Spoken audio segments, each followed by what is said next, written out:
Welcome back to Fenrir Canine Training, and on this video we're going to be answering some more of your questions to help you become higher level canine leaders that can raise perfect canine companions.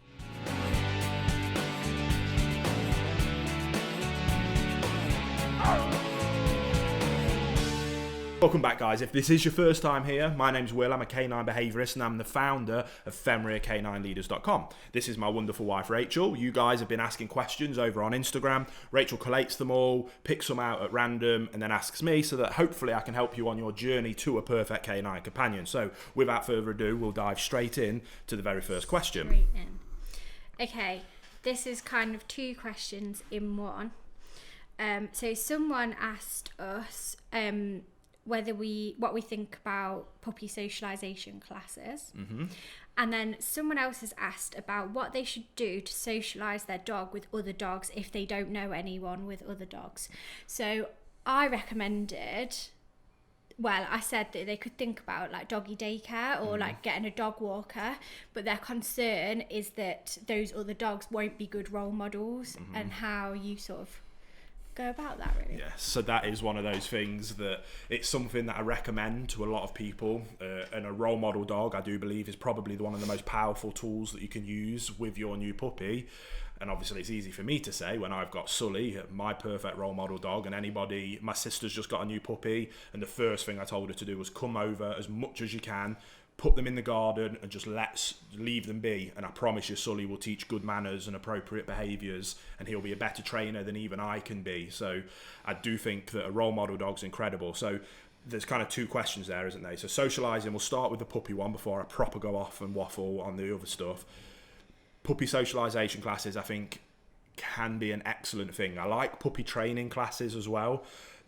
My problem with them is too many people get a puppy, they sign up for that 6-week puppy class that everybody does, that's 1 hour a week on a Saturday morning, and they follow usually people early on in their canine career, because it's kind of the place that a lot of trainers start, so it's quite generic approach.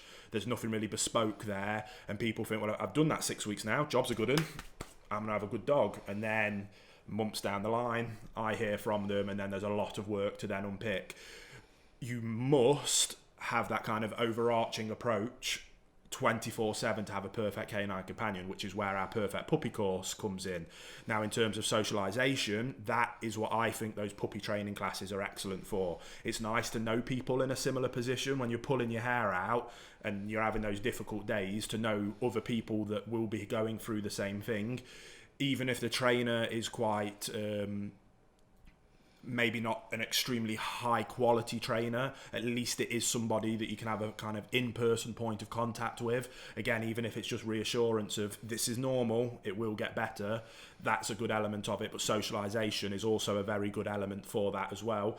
And usually people that are paying money to go to those classes tend to be, although it's oftentimes a very positive approach to training, I think that at that stage, that's usually a good thing.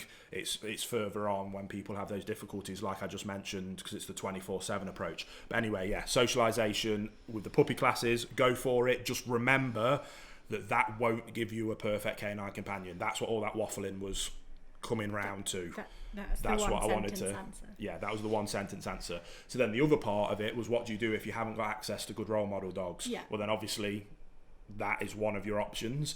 Usually, however, that means that you are with puppies, not a role model dog. So what you can do, something that I would recommend, is see if you've got any local clubs near to you.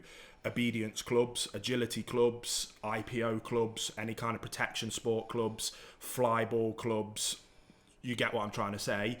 There'll be Facebook groups. Join those groups, get involved. I promise you there'll be somebody there that if you come to them and just say, look, I've got a new puppy, I'm trying to do my best by this dog and do it the right way, I want to socialise my dog, is there any chance I can come round in your garden for half an hour and let my dog play, or can we meet somewhere? However you want to go about it, whether that means you've got to invest in a box of chocolates as a thank you or a bottle of wine, it's just worth it. That's a really easy way to do it. Then exactly what Rachel said would have been the answer that I give. Doggy daycare in particular would be what I would look for. Yes, it's an investment. Yes, obviously you have to pay for it. And yes, for some people it's quite expensive. But I think that if you're in that situation and you're not lucky enough to have kind of people around you with excellent role model dogs, then I think you need to have a serious kind of word with yourself and go, okay, cool, if I'm getting a puppy and I want to do this right, I want to be a high level leader and I want to set an example of how it should be done, I need to factor in the 200 quid a month or a couple $100 a month that it's going to cost me for 6 months, 12 months to get my puppy into daycare, 2 mornings a week, 1 day a week, a couple of days a week, whatever it is, just so that you can make sure you're getting that socialization, because it's not just socializing with puppies.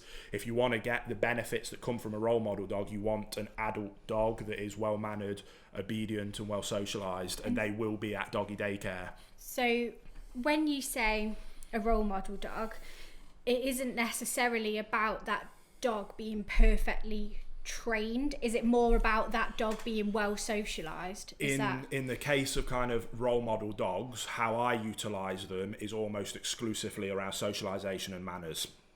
Obedience, again, because I focus on perfect basic obedience, I don't need a role model dog to help me with that. Now, if we were looking at livestock guarding obedience, if we were looking at kind of more high level obedience, then there's definitely ways that you can utilize a role model dog for those bits of obedience. And you could even with basic stuff, especially with like heel walking, that's a really good example. When I was training Mabel to walk to heel, I had them on the same side as Sully, and she quite naturally just dropped in next to Sully because she was following his guidance just as much as she was following my guidance, which then allowed me to reinforce and praise that desired behaviour. But you can, of course, teach heel without a role model of course dog, and they won't be doing that at doggy daycare, which won't undo work that you've already done. It's just I think that's people's concern, that if they go to a doggy daycare, it will undo work that they've already done on obedience.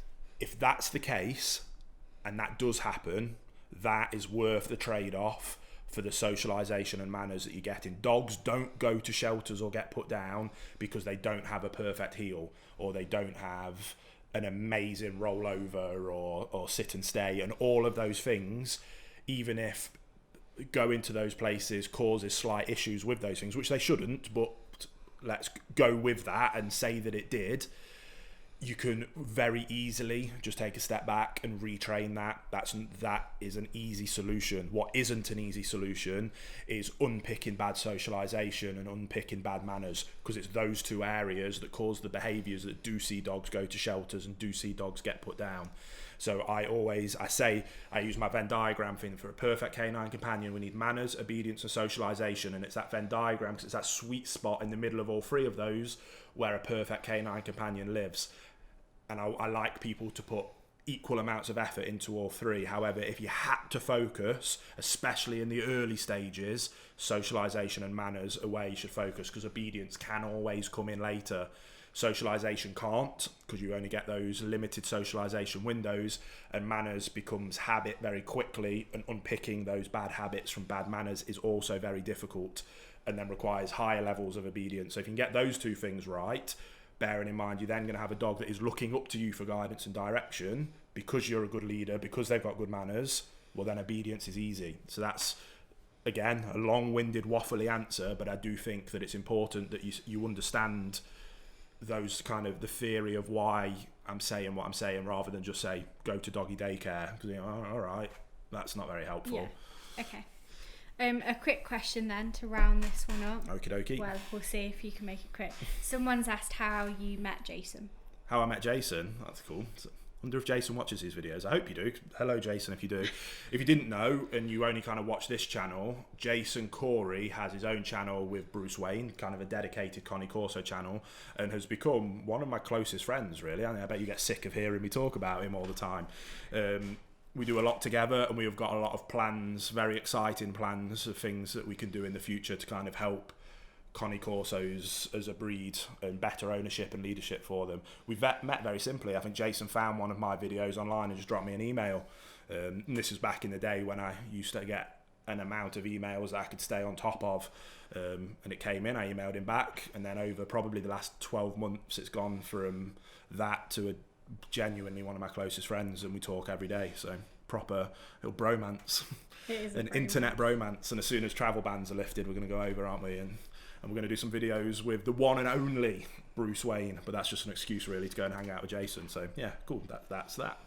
Okay. One of the highlights of this journey, really, actually being able to meet people and chat with people that I'd never otherwise be able to. We've met a lot of cool people. It's fun, isn't it? Yeah, it's cool. So I hope that was helpful. Hope you enjoyed it. Hope I didn't waffle too much. I imagine I did. But either way, like it if you enjoy it. Subscribe if you are new here. And we'll see you on the next episode of Femoral Canine Training, which will be in the new studio, because this is the last video we're ever recording. I thought you were going to do an announcement then. What announcement? I don't know, like something about the dog, because that is what this channel is going to turn into. Yeah, but they can be patient and wait for that announcement. All in due time, everybody. Patience is a virtue. And we'll see you in the new studio in the next video on Femoral Canine Training.